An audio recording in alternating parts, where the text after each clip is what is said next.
Assalamu alaikum wa rahmatullahi wa barakatuh. How are you, students? I hope you are all fine by the grace of Almighty Allah. Alhamdulillah, I am also fine by the grace of Allah subhanahu wa ta'ala. Welcome everyone to a new online class. So in this class, what will we learn? After completing this class, we will learn about making WH questions. You have already known that we have conducted 2 classes regarding this topic. Okay. In the first class, we have discussed about making WH questions when the underlined word is a subject. In the second class, we have discussed making WH questions with the sentence in where the underlined sentence is an object. Okay. In this class as well, I will discuss about the sentence in which the underlined word is an object. But the difference between the second class and today's class is that in the second class, the sentence wherein the sentence has an auxiliary verb, and we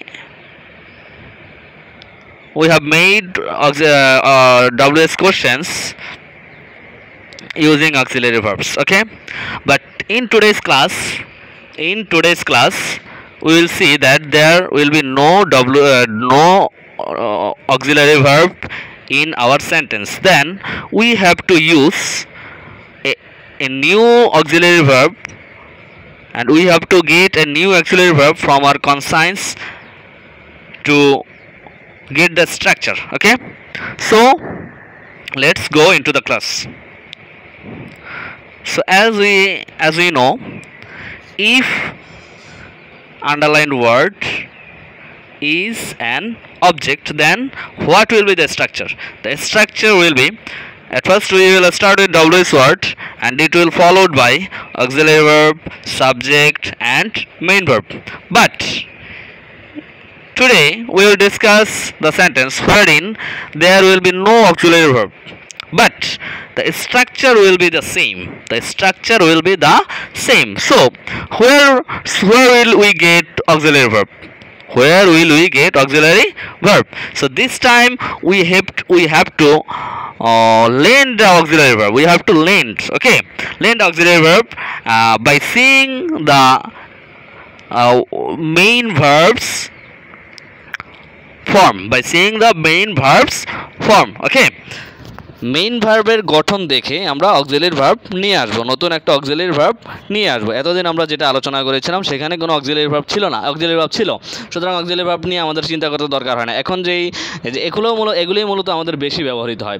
এখন যেটা আমরা দেখব, সেখানে auxiliary verb যদি না থাকে তখন আমরা কীভাবে অক্সিলারি ভার্ব নেব। যেমন দেখো, if there is no auxiliary verb in the sentence, then we will bring do, did, does as substitute according to the form of the main verb. Okay, এটা দিয়ে কি মিন করি, যদি বাক্যে কোনো অক্সিলারি ভার্ব না থাকে তাহলে আমরা bring নিয়ে আসবো। কি নিয়ে আসবো? do, did, does, এই তিনটা অক্সিলারি ভার্বের যে কোনো একটা নিয়ে আসবো as an substitute, একটা substitution according to the form of the verb। কি দেখে নিয়ে আসবো? মেইন ভার্বের গঠন দেখে আমরা এই তিনটার যে কোনো একটা নিয়ে আসবো। আচ্ছা, এখন আমরা দেখবো যে মেইন ভার্বের গঠন দেখে আমরা কিভাবে কোনটা কখন নিয়ে আসবো। ওকে, দেখো, if the verb is in base form then we will use do। যদি ভার্বটা বেস ফর্মে থাকে তাহলে আমরা ইউজ করব কি? do। এখন প্রথমত আমরা দেখো বেস ফর্ম মানে কি, হোয়াট ডাজ বেস ফর্ম মিন। আচ্ছা দেখো, একটা ভার্বের আমি অনেকগুলি ফর্ম লিখি। দেখো, একটা ভার্ব যেমন যাওয়া ইংরেজি কি? গো। এই একটা ভার্ব লিখলাম গো, এরপর লিখলাম দেখো গোজ, এরপর লিখলাম দেখো ওয়েন্ট, এরপর লিখলাম দেখো গন, এরপর দেখো লিখলাম গোয়িং। দেখো এখানে শুধু গো, তারপর আছে দেখো গোজ,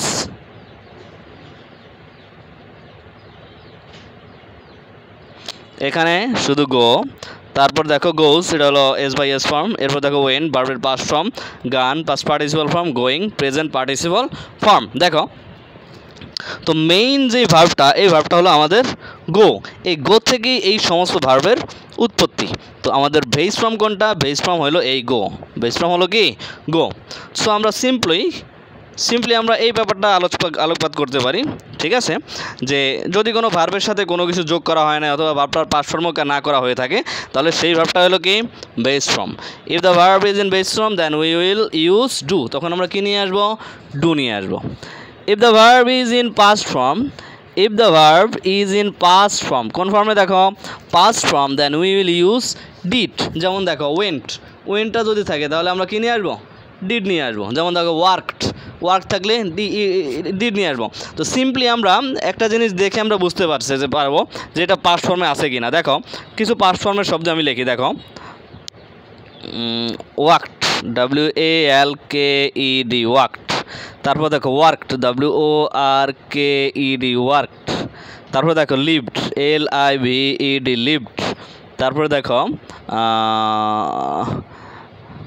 লাভড, LOVED লাভড। দেখো এই যে সেন্টেন্সগুলো দেখতেছো, এই শব্দগুলো যে দেখতেছো, এই শব্দগুলোর ভিতরে একটা মিল আছে কিনা দেখো। এই শব্দগুলোর ভিতরে একটা মিল আছে না? এই যে শেষে দেখো ইডি যোগ হয়েছে, ওয়ার্কের সাথে ইডি যোগ হয়েছে, ওয়ার্কের সাথে ইডি যোগ হয়েছে, লিভের সাথে শুধু ডি যোগ হয়েছে, লাভের সাথে শুধু ডি যোগ হয়েছে। তো দেখো ম্যাক্সিমাম যে সমস্ত ওয়ার্ড আছে এগুলির শেষে হয় ডি যোগ হয় অথবা ইডি যোগ হয়। ইডি যোগ করে আমাদের কী হয়? পাস্ট ফর্ম করা হয়। তো যেগুলোর শেষে ডি অথবা ইডি আছে সেগুলোর ক্ষেত্রে আমরা অটোমেটিকলি আমরা মেন ভার্ব হিসেবে কী নিয়ে আসবো? হ্যাঁ, ডিড নিয়ে আসবো। ওকে, when we will see s or es at the end of the verb we will use does। যখন আমরা কোনো ভার্বের শেষে এস অথবা ইয়েস দেখতে পারবো তখন আমরা ডাজ নিয়ে আসবো। যেমন সিম্পলি দেখো কিছু শব্দ লিখি আমরা, গোস, GOES গোস। এরপর দেখো আরও লিখতেছি ওয়ার্কস, WORKS ওয়ার্কস। তারপর দেখো লাভস, LOVES লাভস।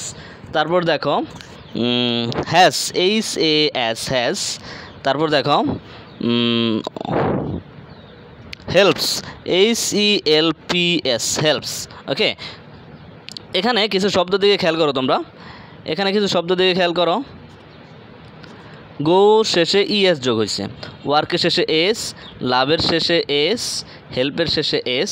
হ্যাসটা মূলত অন্য, এটা একটা হ্যাভ ভার্ব, এই কারণে এটা এখানে প্রযোজ্য নয়। তো আমরা যখনই দেখবো যে কোনো ভার্বের শেষে এস বা ইএস যোগ করা আছে তখন আমরা কি নিয়ে আসবো?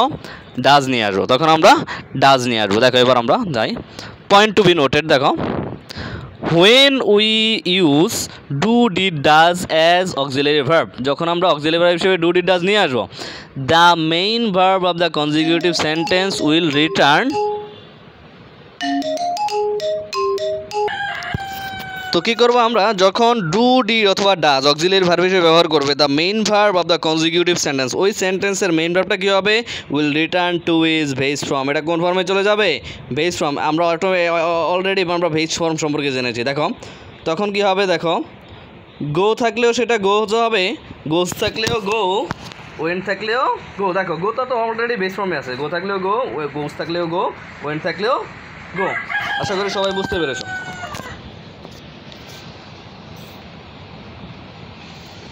দেখো আমরা এখন একটু কিছু উদাহরণ দেখব। দেখো প্রথম দেখো, he goes to school at 9 AM। He goes to school at 9 AM। এখানে 9 AM দিয়ে কী নির্দেশ করে? হ্যাঁ ঠিক ধরেছো, অ্যাট 9 AM দিয়ে নির্দেশ করে আমাদের সময়। তো সময় হলে আমাদের কি আসে? হোয়েন। সময় হলে কি আসে? হোয়েন। দেখো কি হবে? When does he go to school. দেখো এখানে ডাজটা কেন আসছে? গোজের শেষে ইএস আছে, এখানে আমরা কি আনছি? ডাজ এনেছি। এরপর অক্সিলিয়ারি ভার্ব সে গেল, তারপর আমাদের আসবে কি? সাবজেক্ট কি? হি। এরপর দেখো মেইন ভার্ব হিসাবে গোজটা কি হয়ে গেছে? গো হয়ে গেছে, কারণ এখানে ডাজ ব্যবহার করছি। ডাজ ব্যবহার করার কারণে গোজটার কি হয়ে গেছে? গো হয়ে গেছে। বাকি শব্দ কি? To school. When does he go to school. আবার দেখো মারিয়া রিডস ব্রেইলি। মারিয়া রিডস ব্রেইলি, ব্রেইলি পরে মারিয়া কি পরে, তাহলে কি হবে হোয়াট। আর যেহেতু দেখো এখানে কি আছে এস আছে, তাহলে কি হবে does. What does Maria read, what does Maria read. বুঝতে পারছো সবাই? এরপর দেখো Sunny place cricket, Sunny cricket খেলে, তাহলে সানি কি খেলে, তো এখানে কি হবে, তাও এস দেখো, এস থাকার কারণে কি হবে, হ্যাঁ ঠিক ধরেছো ডাজ হবে, তাহলে কী হবে হোয়াট ডাজ সানি প্লে, ঠিক একই রকম দেখো এসটা উঠে গিয়া এখানে শুধু প্লে হয়েছে, দেখছো সবাই?